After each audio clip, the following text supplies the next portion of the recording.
जय हिंद साथियों, कैसे हैं आप सभी लोग। आशा करती हूँ अच्छे होंगे। मिशन वर्ती चैनल पर आप सभी लोगों का हार्दिक स्वागत है।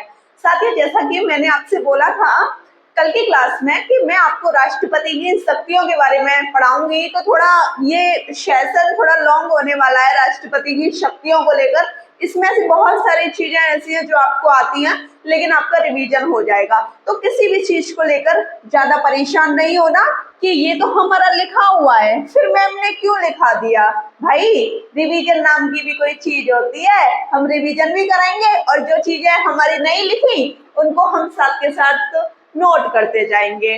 ठीक है, तो आज हम पढ़ेंगे क्लास 19 में संविधान में राष्ट्रपति की शक्तियों के बारे में पढ़ेंगे कि राष्ट्रपति को कौन कौन सी शक्तियां प्राप्त हैं। ठीक है, तो देखो राष्ट्रपति की जो शक्तियां हैं, राष्ट्रपति की शक्तियां ये हैं, आप देख रहे हो ना। कार्यपालिका संबंधी शक्ति, विधायी शक्ति, वित्तीय शक्ति, सैन्य शक्ति, आपातकालीन शक्ति और अन्य शक्तियां राष्ट्रपति को प्राप्त हैं। ठीक है, अब आप देख लीजिए कार्यपालिका संबंधी शक्तियां कौन कौन सी हैं और किस अनुच्छेद में है। अनुच्छेद 53 में, मैंने आपको बताया था अनुच्छेद 52 में राष्ट्रपति का पद है। अनुच्छेद 53 कहता है कि संघ की कार्यपालिका शक्ति राष्ट्रपति के हाथों में होती है। तो वही बोला है इसने, कार्यपालिका संबंधी शक्तियां राष्ट्रपति के पास होंगी। ठीक है, जिसका प्रयोग या तो राष्ट्रपति खुद कर लेगा या अपने अधीनस्थ किसी व्यक्ति से करा लेगा। ठीक है, समझ गए। स्क्रीनशॉट ले लीजिए। अब आप पढ़ लीजिए अनुच्छेद 74। इसमें आप समझ गए होंगे मंत्री परिषद है। ठीक है, 75 में हमने प्रधानमंत्री के बारे में पढ़ा। तो राष्ट्रपति की जहां जहां शक्तियों की बात आएगी वहां वहां अनुच्छेदों को हमको पढ़ना होगा। और मैं पूरा 1 से लेकर 395 तक आपको पूरा शुरू से एंड तक नहीं कराऊंगी, मैं आपको मोस्ट इंपॉर्टेंट अनुच्छेद अवश्य कराऊंगी। ठीक है, तो देख लीजिए अनुच्छेद 74 क्या कहता है। कार्यपालिका संबंधी शक्तियों का जो प्रयोग है वो राष्ट्रपति करेगा मंत्री परिषद की सलाह पर। ठीक है, कार्यपालिका संबंधी जितनी भी शक्तियां हैं, कार्यपालिका संबंधी शक्तियों का प्रयोग राष्ट्रपति किसकी सलाह पर करेगा? प्रधानमंत्री की सलाह पर। कौन सा अनुच्छेद कहता है? अनुच्छेद 74। ठीक है, 42वां संविधान संशोधन 1976 को मिनी संविधान बोला जाता है, ये मैं आपको बता चुकी हूँ। ठीक है, इसमें बोला गया है, इसके तहत 42वें संविधान संशोधन 1976 के तहत यदि मंत्री परिषद कोई प्रस्ताव राष्ट्रपति के पास भेजती है तो राष्ट्रपति प्रस्ताव स्वीकार करने के लिए बाध्य है। ठीक है, जैसे कि मंत्री परिषद ने कोई प्रस्ताव भेजा राष्ट्रपति के पास, कौन से संविधान संशोधन के तहत बात हो रही है? 42वें संविधान संशोधन के तहत। ठीक है, तो ये नहीं है कि राष्ट्रपति को करना ही है, उसने कोई जोर जबरदस्ती नहीं की कि राष्ट्रपति तुम बाध्य हो। ठीक है, राष्ट्रपति की मर्जी है, वो करे ना करे।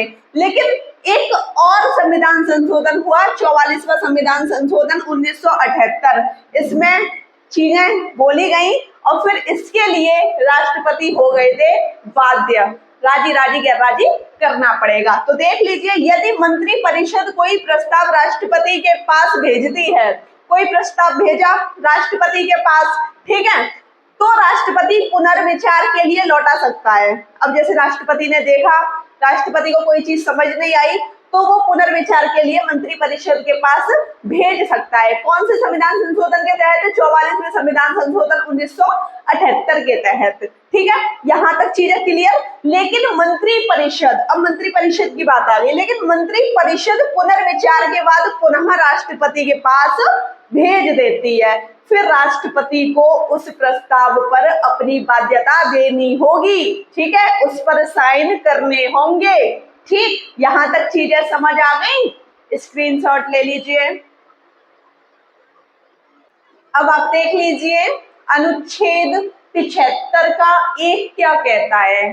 जैसा कि मैंने आपसे बोला था, जैसे ही 75 स्टार्ट हो जाएगा, राष्ट्रपति तो खैर चल ही रहा है। ठीक है, अनुच्छेद 75 जैसे ही स्टार्ट हो जाएगा तो हम प्रधानमंत्री के बारे में पढ़ने लग जाएंगे। तो देख लीजिए, प्रधानमंत्री की नियुक्ति कौन करता है? राष्ट्रपति करता है। ठीक है, अब देख लो प्रधानमंत्री के लिए क्या क्या योग्यताएं होनी चाहिए। बहुमत दल का नेता होना चाहिए। ठीक है, बहुमत दल का नेता होना चाहिए। और कुछ कंडीशन ऐसी हैं जहां पर वो बहुमत दल का नेता नहीं होता तो राष्ट्रपति उनको कैसे बनाते हैं, ये सब कुछ हम पढ़ेंगे आज। ठीक है, और बी कंडीशन है, संसद के किसी भी एक सदन का सदस्य होना चाहिए प्रधानमंत्री, या तो लोकसभा का सदस्य हो या वो राज्यसभा का सदस्य हो।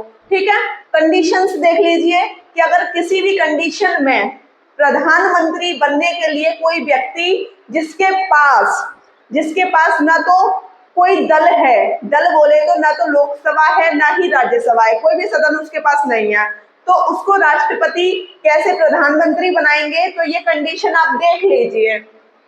पहली कंडीशन है, यदि प्रधानमंत्री किसी सदन का सदस्य नहीं है, ना तो वो लोकसभा का सदस्य है और ना ही वो राज्यसभा का सदस्य है, तो राष्ट्रपति अपनी विवेकाधीन किसको बोलते हैं? जब वो अपनी बुद्धि से काम लें। ठीक है, अपनी विवेकाधीन शक्ति का प्रयोग करके किसी भी दल के नेता को प्रधानमंत्री नियुक्त कर सकता है। एवं अब देखो, आप बोलोगे दल, अभी तो आपने बोला था कोई भी सदन नहीं।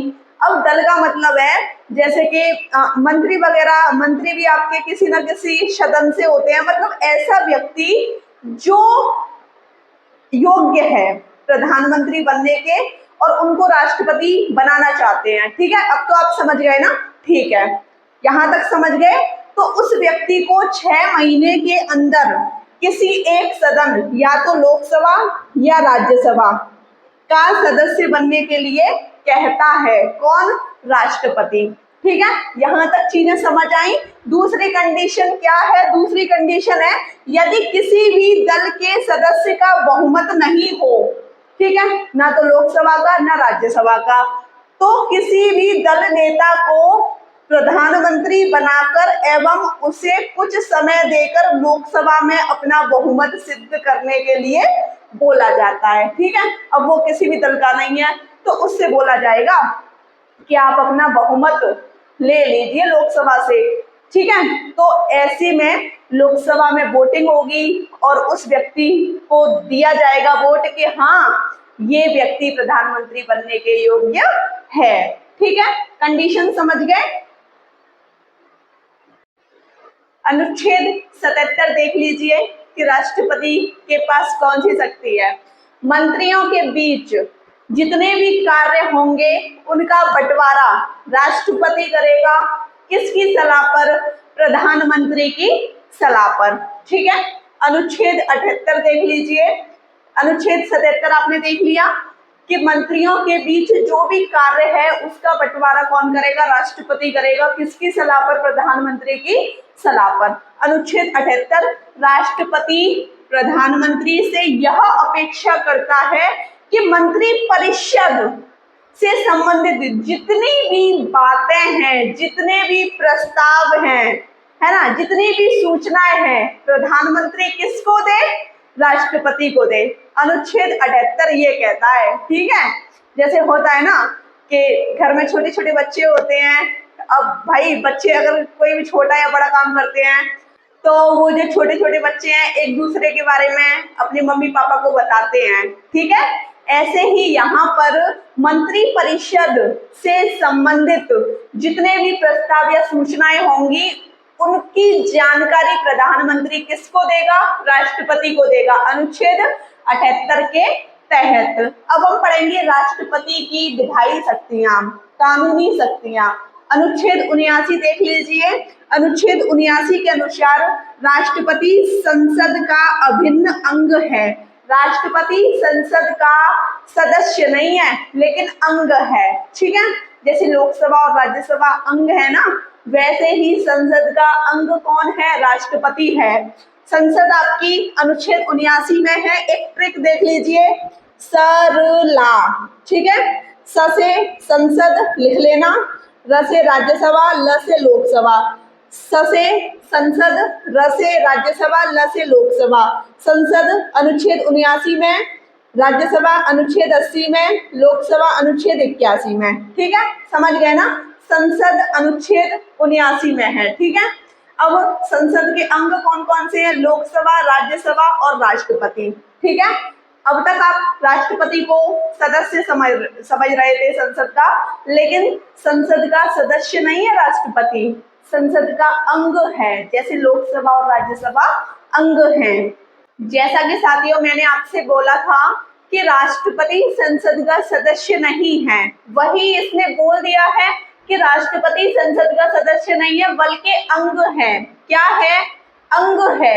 एवं कानून के निर्माण में राष्ट्रपति की महत्वपूर्ण भूमिका है। कानून के निर्माण में राष्ट्रपति की बहुत ही बड़ी भूमिका है। ठीक है, अगला पॉइंट देखिए, राष्ट्रपति की स्वीकृति के बिना कोई भी विधेयक कानून नहीं बन सकता। ठीक है, क्या आप सोच रहे हैं कि कानून बना दें? जब तक राष्ट्रपति के पास कोई विधेयक नहीं जाएगा, जब तक वो साइन नहीं करेंगे, तब तक कानून नहीं बनेगा। ठीक है, इतनी पावर है राष्ट्रपति के पास। भले ही हम उसको दिखावटी तोता बोलते हैं, लेकिन कुछ पावर उसकी बहुत ही ज्यादा इम्पोर्टेंट वाली है। ठीक है, अगला देख लीजिए, राष्ट्रपति किस किस की नियुक्ति करते हैं? महान्यायवादी की नियुक्ति कौन करते हैं? राष्ट्रपति। नियंत्रक एवं महालेखा परीक्षक, जिसको हम बोलते हैं कैग, इसकी नियुक्ति कौन करते हैं? राष्ट्रपति। ठीक है, राज्यपाल की नियुक्ति कौन करते हैं? राष्ट्रपति। विदेशों में जो राजदूत जाते हैं उनकी नियुक्ति कौन करते हैं? राष्ट्रपति। वित्त आयोग के अध्यक्ष और सदस्यों की नियुक्ति कौन करते हैं? राष्ट्रपति। स्क्रीनशॉट ले लीजिए, क्योंकि साथियों ऐसे प्रश्न बहुत ज्यादा पेपर में पूछे जाते हैं कि लोकसभा आयोग के अध्यक्षों की नियुक्ति कौन करता है, तो आप बोलोगे कि राष्ट्रपति करते हैं। लोकसभा आयोग के अध्यक्ष और उपाध्यक्ष की नियुक्ति कौन करता है? राष्ट्रपति। निर्वाचन आयोग के अध्यक्ष एवं उपाध्यक्ष की नियुक्ति कौन करता है? तो ये भी राष्ट्रपति करता है। निर्वाचन आयोग किस अनुच्छेद में, किस भाग में? भाग 15 में निर्वाचन आयोग है। अनुच्छेद 324 से लेकर 329 तक आपका निर्वाचन आयोग है। ठीक है, भाषा आयोग के अध्यक्ष एवं उपाध्यक्ष की नियुक्ति कौन करता है? राष्ट्रपति करता है। अगला देखो, मंत्रियों की नियुक्ति कौन करता है? राष्ट्रपति। SC, ST, OBC हेतु नए आयोग के अध्यक्ष और उपाध्यक्ष या उनके सदस्यों की नियुक्ति कौन करता है?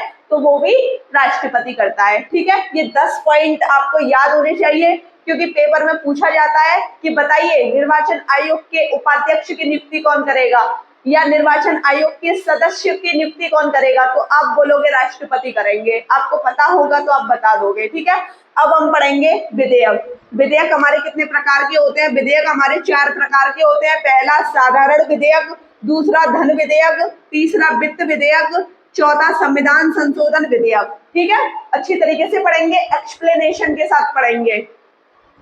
जैसा कि साथियों मैंने आपको बताया था, विधेयक आपके 4 प्रकार के होते हैं। उसमें सबसे पहला मैंने साधारण विधेयक बताया था। ठीक है, तो साधारण विधेयक की कंडीशन क्या है? जब कोई विधेयक, ठीक है, जब कोई विधेयक संसद के सदनों से पास होकर, ठीक है, दोनों सदनों से पास होकर राष्ट्रपति के पास जाता है, या मतलब आता है राष्ट्रपति के पास, तो राष्ट्रपति उसे पुनर्विचार के लिए लौटा सकता है। अब जैसे कि राष्ट्रपति को कोई चीज समझ नहीं आ रही, तो राष्ट्रपति उसको लौटा सकता है। ठीक है, समझ गए ना? या जेबी वीटो का प्रयोग कर सकता है। यदि विधेयक पुनर्विचार के बाद पुनः राष्ट्रपति के पास आता है, तो राष्ट्रपति स्वीकृति देने के लिए बाध्य है।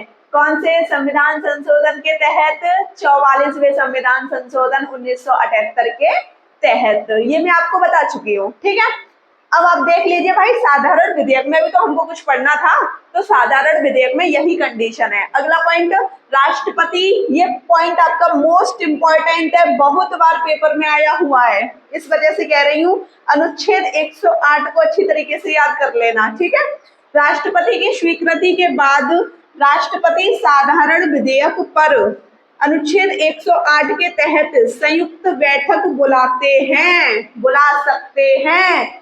राष्ट्रपति किस अनुच्छेद के तहत संयुक्त बैठक बुला सकते हैं? तो अनुच्छेद 108 आपका एकदम करेक्ट आंसर है। अगला पॉइंट, संयुक्त अधिवेशन की अध्यक्षता कौन करता है? लोकसभा अध्यक्ष। भाई ये पॉइंट इंपॉर्टेंट हो गया, ये इंपॉर्टेंट हो गया आपका अनुच्छेद, ठीक है, समझ गए। यहाँ पर राष्ट्रपति पुनर्विचार के लिए विधेयक को लौटा सकता है या जेबी वीटो का प्रयोग कर सकता है। कौन से संविधान संशोधन के तहत उसको विधेयक पर स्वीकृत देने के लिए वो खुद बाध्य हो जाता है? 44वें संविधान संशोधन 1978 के तहत उसको उस विधेयक को स्वीकृत करना पड़ेगा। किसको? राष्ट्रपति को, ठीक है, इसको द्वारा समझ लीजिए। राष्ट्रपति की स्वीकृति के बाद जो राष्ट्रपति साधारण विधेयक पर अनुच्छेद 108 के तहत क्या बुला सकते हैं? संयुक्त बैठक बुला सकते हैं, ठीक। संयुक्त अधिवेशन की अध्यक्षता कौन करता है? लोकसभा अध्यक्ष करता है। जैसा कि साथियों मैंने अभी आपको जेबी वीटो के बारे में बताया था, राष्ट्रपति उसका प्रयोग करते हैं, ठीक है। तो ऐसे कौन से राष्ट्रपति हैं जिन्होंने जेबी वीटो का प्रयोग किया था? तो अब तक सिर्फ एक बार जेबी वीटो का प्रयोग हुआ है, वो भी किसने किया है? 1986 ईस्वी में ज्ञानी जैल सिंह ने। भाई पहली बार कोई काम होता है तो वो इम्पोर्टेंट हो जाता है, ठीक है, मोस्ट इम्पोर्टेंट। सबसे पहले जेबी वीटो का प्रयोग 1986 ईस्वी में ज्ञानी जैल सिंह के द्वारा डाकघर संशोधन अधिनियम पर किया गया था, ठीक है। उस समय प्रधानमंत्री कौन थे? राजीव गांधी। अब पढ़ लेते हैं धन विधेयक के बारे में। धन विधेयक राष्ट्रपति की पूर्व स्वीकृति से ही लोकसभा में प्रस्तुत किया जाता है, ठीक है। धन विधेयक प्रमाणित किसके द्वारा किया जाता है? लोकसभा अध्यक्ष के द्वारा प्रमाणित किया जाता है। धन विधेयक किस अनुच्छेद में है? 110 में। ये दोनों अनुच्छेद बहुत ही ज्यादा इम्पोर्टेंट है भाई। अब जो सेशन चल रहा है, जो भी इम्पोर्टेंट आपके अनुच्छेद चल रहे हैं, अभी चल रहे हैं, ठीक है, समझ गए ना, मोस्ट इम्पोर्टेंट 110 बहुत बार पेपर में पूछा गया है। तरह तरह के जो पेपर होते हैं ना, उनमें पूछा गया है कि आपका जो धन विधेयक है किस अनुच्छेद में? 110 में।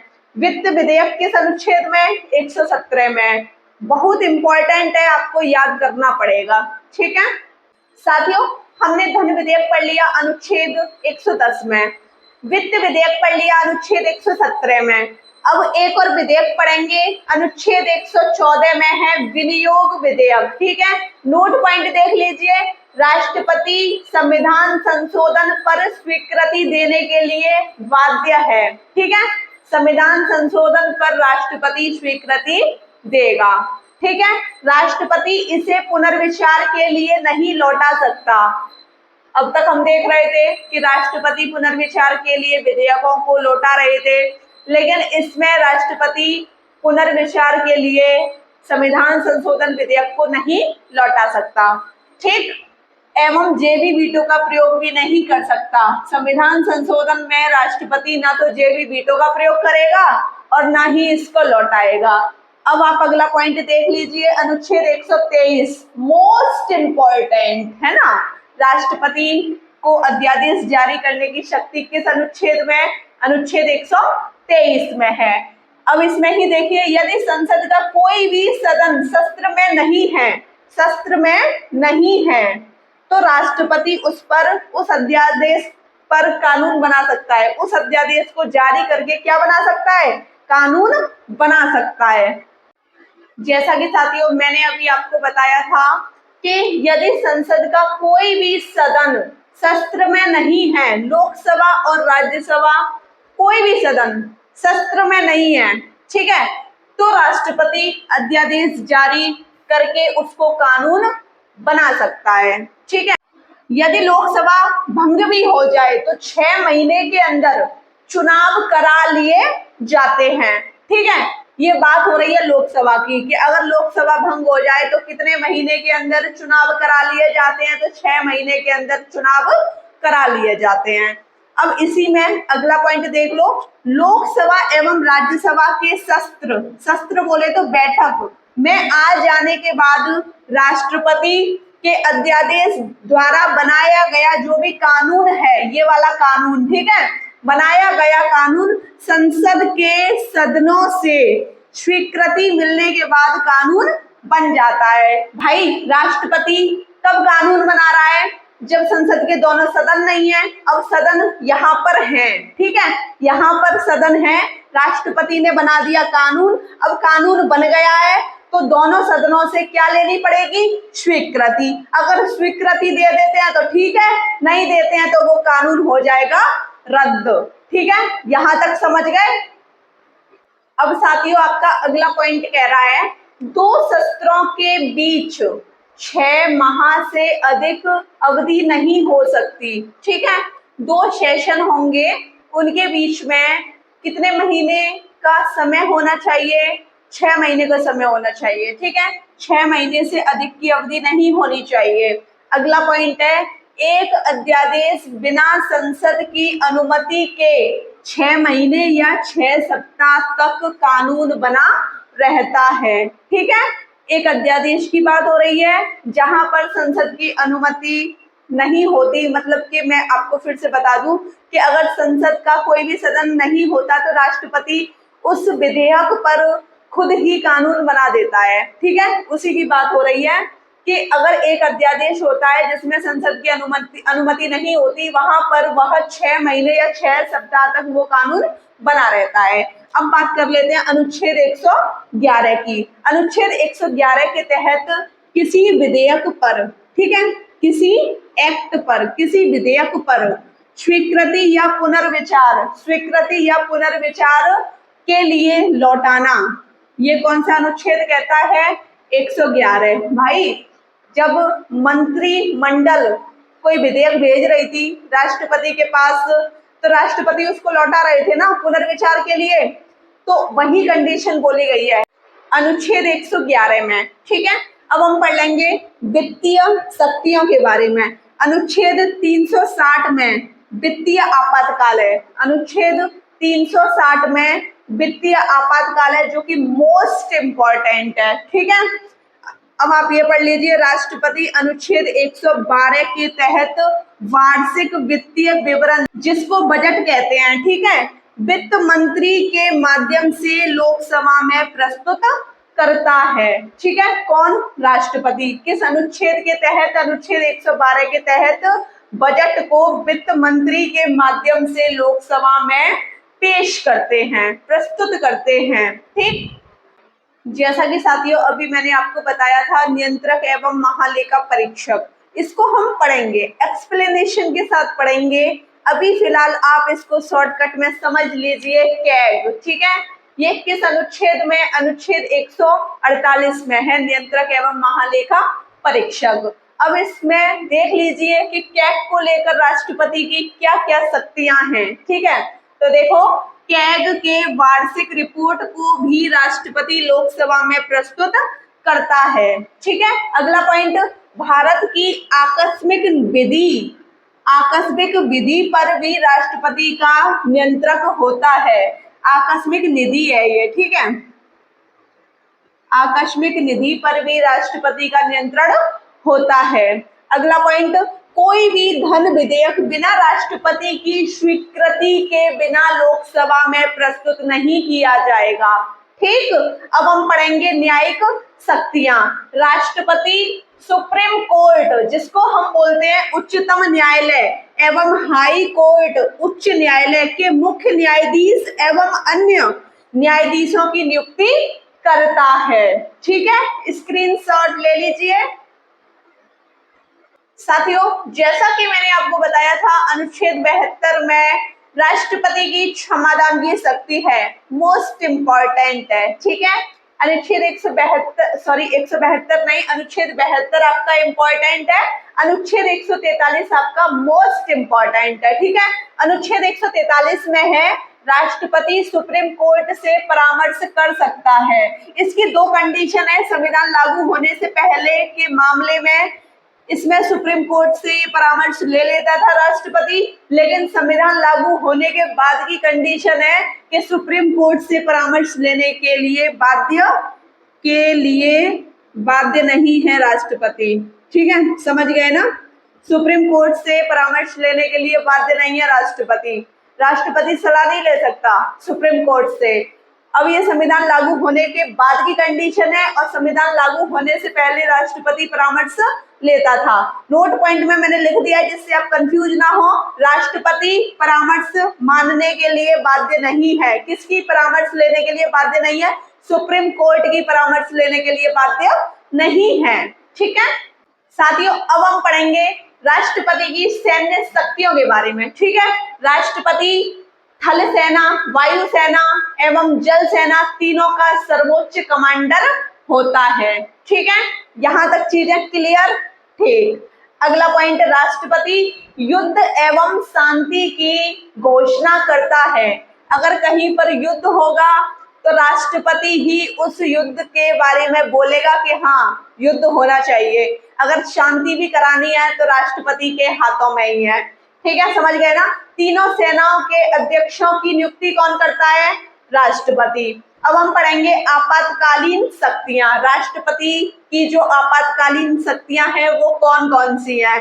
देख लीजिए, राष्ट्रीय आपातकाल जो कि अनुच्छेद 352 में है। ये तीनों अनुच्छेद याद कर लेना। आपसे हाथ जोड़ के गुजारिश है कि याद आपको होने चाहिए। हर कंडीशन में, हर हालत में कैसे भी करके इनको याद करो मेरे भाइयों, मेरे बहनों, याद होने चाहिए बस। ठीक है, राष्ट्रीय आपातकाल अनुच्छेद 352 में है। राष्ट्रपति शासन अनुच्छेद 356 में है। वित्तीय आपातकाल अनुच्छेद 360 में है। कैसे भी करके ये सेशन याद होना चाहिए। कैसे भी करके पॉलिटी को रट डालो, पी जाओ इसको घोल के। ठीक है, अब पीने का मतलब ये नहीं कि कॉपी पेज फाड़े, खा गए, पानी पी लिया। नहीं, चीजें आपको याद करनी होंगी, चीजें समझनी होंगी।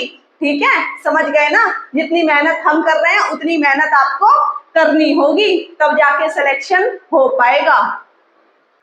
साथियों, जैसा कि मैंने आपको बताया था, आपातकाल आपके 3 प्रकार के होते हैं।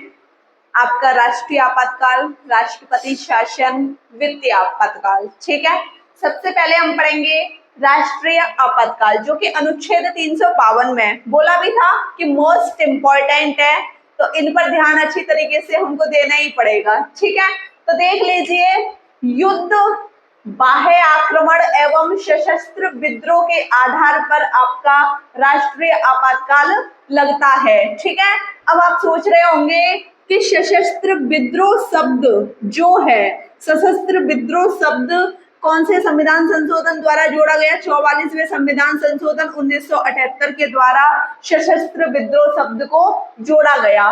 अब भाई ये जोड़ा गया, तो इससे पहले कौन सा शब्द था? इससे पहले शब्द था आंतरिक अशांति। ठीक है, सशस्त्र विद्रोह के स्थान पर आंतरिक अशांति शब्द था। ठीक है, पहली बार राष्ट्रीय आपातकाल 1962 ईस्वी में लगा था जब भारत और चीन का युद्ध हुआ था तब। ठीक है, दूसरी बार राष्ट्रीय आपातकाल आपका 1971 में लगा था, भारत और पाकिस्तान का जब युद्ध हुआ था तब। तीसरी बार आपका जो राष्ट्रपति आपातकाल है वो 1975 में लगा था, आंतरिक अशांति के आधार पर। ठीक है, इस समय प्रधानमंत्री कौन थी? इंदिरा गांधी। ठीक है, समझ गए ना? जब आपका तीसरी बार राष्ट्रीय आपातकाल लगा आंतरिक अशांति के आधार पर, तो उस समय आपकी प्रधानमंत्री कौन थी? श्रीमती इंदिरा गांधी, जो कि भारत की पहली महिला प्रधानमंत्री थी। ठीक है, स्क्रीनशॉट ले लीजिए। अब हम पढ़ेंगे राष्ट्रपति शासन। ठीक है, राष्ट्रपति शासन अनुच्छेद 356 में है। तो देख लीजिए, जब राज्यपाल की रिपोर्ट, बात हो रही है राष्ट्रपति शासन की, जब राज्यपाल की रिपोर्ट के अनुसार राष्ट्रपति को लगता है कि अब उस राज्य में संवैधानिक तंत्र के आधार पर शासन चलाना मुश्किल हो रहा है, तो आपके जो राष्ट्रपति हैं वो क्या लगा देते हैं, राष्ट्रपति शासन लगा देते हैं। ठीक है, सबसे पहले राष्ट्रपति शासन किस राज्य में लगा, पंजाब में। किस सरकार के विरुद्ध लगा, तो ये भार्गव सरकार के विरुद्ध लगा था। ठीक है, सबसे ज्यादा राष्ट्रपति शासन किस राज्य में लगा है, अपने उत्तर प्रदेश में। ठीक है, स्क्रीनशॉट ले लीजिए। वित्तीय आपातकाल, भारत में वित्तीय आपातकाल एक भी बार नहीं लगा है। ठीक है, अब हम पढ़ेंगे 44वां संविधान संशोधन 1978। इसके तहत अनुच्छेद 352 के 2 की बात हो रही है। अनुच्छेद 352 के 2 की बात हो रही है। इसमें क्या जोड़ा गया, राष्ट्रपति मंत्रिमंडल की लिखित सूचना के आधार पर राष्ट्रीय आपातकाल घोषित करेगा। ठीक है, समझ गए ना। अनुच्छेद 352 के 2 में बोला गया है राष्ट्रपति मंत्रिमंडल की लिखित सूचना के आधार पर राष्ट्रीय आपातकाल घोषित करेगा। कौन से संविधान संशोधन के तहत ये बात जोड़ी गई, 44वें संविधान संशोधन 1978 के तहत ये कंडीशन आपकी जोड़ी गई। साथियों, मैंने आपको राष्ट्रपति की पूरी शक्तियों के बारे में पढ़ा दिया है। राष्ट्रपति की जितनी भी शक्तियां हैं, जितने भी अनुच्छेद हैं, सबको याद कर लेना, सभी मोस्ट इम्पॉर्टेंट है। ठीक है, आपको आज की क्लास कैसी लगी मुझे कमेंट सेक्शन में अवश्य बताइएगा। वीडियो अच्छी लगी हो तो चैनल को सब्सक्राइब कीजिएगा, लाइक कीजिएगा, शेयर कीजिएगा। जय हिंद साथियों।